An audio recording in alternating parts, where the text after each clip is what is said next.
ఉమ్, ప్రతి నెల 6,500 నుంచి 7,000 కోట్లు అప్పులు కట్టేటట్టు చేసిండ్రు. ఉమ్. మరి ఇక మీకు ఇంకా ఏమని ఓట్లు వేస్తారు చెప్పండి? అవునా ఖాళీ మతీన్ ఖజానా భాయ్? చేసి అవును అవును సార్, అవును సార్. అంతేనా మొత్తం కరగరాగిండా పెద్ద అంతే మనిషి అంతే కేసీరావు? అంతే సార్, అంతే సార్. అయ్యి ఎందుకంటే ఆ. ఎందుకంటే మీరు మీరు పని అయ్యేదాకా యూజ్ చేసుకొని పని అయిన తర్వాత మీరు ఇస్తే పెట్టేస్తే ప్రజలు ఏమన్నా పాగలు కాదు కదా సార్.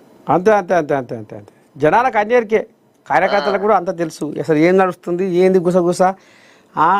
అవసరం ఉన్నప్పుడు ఎట్లా ఉంది అవసరం లేనప్పుడు ఎట్లా ఉంది కథ అనేది కూడా అయ్యో వెళ్తుంది కదా మాట ముచ్చట. అవును అవును సార్. ఆ. ఇప్పుడు మా మా ఆదిలాబాద్ లో కూడా కంది శ్రీనివాస్ రెడ్డి గారు ఎంత పని చేస్తున్నారో అంత ఎమ్మెల్యే లేకుండా అంత పని చేస్తున్నారు. ఏం చేస్తున్నాడు? ఇదే ప్రజలకు అదే ప్రజలకు ఏం చేస్తున్నాడు ఆయన? ప్రజలకు ఏమన్నా సాయం ఉంటే చేయాలా. ఆ, ఆ? ఆ. ఇప్పుడు ఎమ్మెల్యే లేకున్నా కానీ ప్రజలకు సాయం చేస్తున్నాడు. బాబా బాబా బాబా మీ ఎమ్మెల్యే కాడనన్నా మంత్రుల కాడనన్నా ఆ జాతర ఉంటుందో ఉండదో కానీ కంది శ్రీనివాసరెడ్డి మా కంది ప్రజాసేవ శ్రీనివాస్ భవన్ రెడ్డి గారు, అవును, మా కంది శ్రీనివాస్ దగ్గర ఉంటుంది సార్. ప్రజా దర్బార్లో అబ్బా అబ్బా నేను మొన్న వచ్చినా నన్ను చూసావా? ఆ, చూడే సార్ నేను.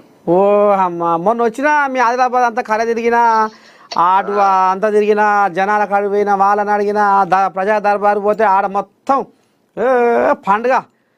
నీ దండం పెడితే మీ ఆదిలాబాద్ నాగోబా జాతర ఎట్లా ఉంటుందో అగో అగో గట్ల అవును గట్ల అవును సార్, అనిపించింది అవును. నాకైతే జాతర చల్లకుండా. మనిషి కూడా అట్లానే ఉన్నాడు కదా సార్. అవునుగా. మా క్యాండిడేట్ కూడా అట్లానే ఉన్నాడు. మా క్యాండిడేట్ కూడా మా మనిషి కూడా అందరికి వాల్యూ ఇస్తాడు.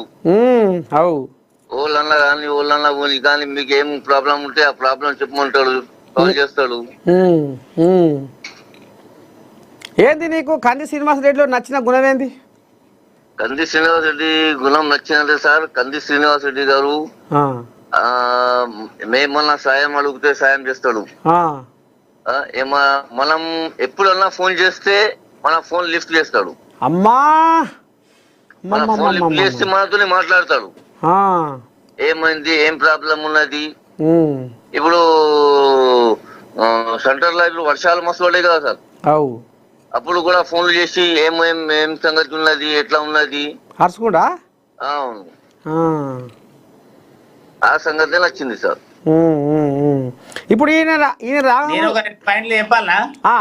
చెప్పండి సతీష్ గారు చెప్పండి.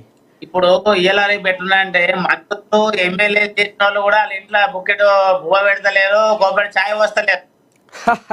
అవు ఈ మాట యథార్థమే. ఆయన రాజ్య కాడికి ఆయన ఇప్పుడు ప్రజా దర్బార్లో డైలీ 500 మంది వరకు 800 మంది వస్తే అందరూ ఆయన ఆదిలాబాద్ ఉన్నా హైదరాబాద్ లో ఉన్నా ఆయన ఇంటికాడ ఉన్నా పొద్దున్న నుంచి సాయంత్రం వరకు ఛాయ్ వస్తారు. బాబా బాబా మళ్ళా ఒక్కైనా కూడా అనేక విగ్రహాల ఇక్కడికి వెళ్ళి ఏ పల్లెటూరుకి వెళ్ళి చెత్త రాస్తాడు. మళ్ళీ ఇప్పుడు శారదాదేవిలో చెత్త రాస్తాడు. బతికినా సచ్చిన్నా ఇల్లు పరన్నా మంచిగా లేకున్నా కష్టానికి సుఖానికి డబ్బుతాడు. మళ్ళా ప్రజలకి ఏముంటది, కారు కొనుక్కున్నారు డబ్బులు పైసలు ఇవ్వన్నాడు. ఏదో ఇబ్బంది ఉన్నప్పుడు కొంచెం సహాయం ఇస్తాడు. అంటే ఇట్లా ముఖ్యమైన గెలిచినోడు ఎమ్మెల్యేలు 3 ఎమ్మెల్యే మంత్రి చేసినోడు పనులు చేస్తలేడు. ఓటు పైన కూడా చేస్తున్నట్టు చాలా గొప్ప విషయం.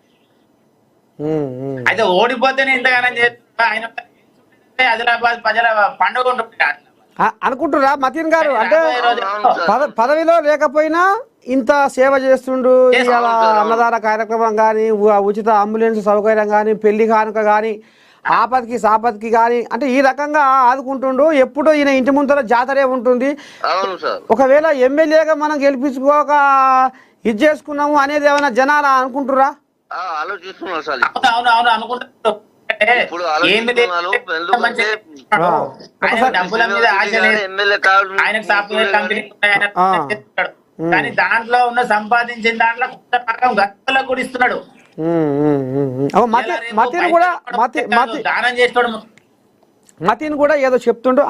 చెప్పిలాగా ఎట సంగతి అనుకుంటురా జనాలు? అరే పుసుక్కున ఓడగొచ్చి మోసపోతుంది కదా అనుకుంటురా జనాలు? ఏమన్నా ఆదిలాబాద్ జనాలు ఇప్పుడు ఎమ్మెల్యే లేకున్నానే ఇంత సాయం చేస్తున్నాడు. ఎమ్మెల్యే ఉంటే ఇంత సాయం చేస్తుండే సార్. ఎమ్మెల్యే లేకున్నానే ఇప్పుడు ఇంత సాయం చేస్తున్నాడు అన్న. ఎమ్మెల్యే ఉన్నప్పుడు ఎంత సాయం చేస్తుండే.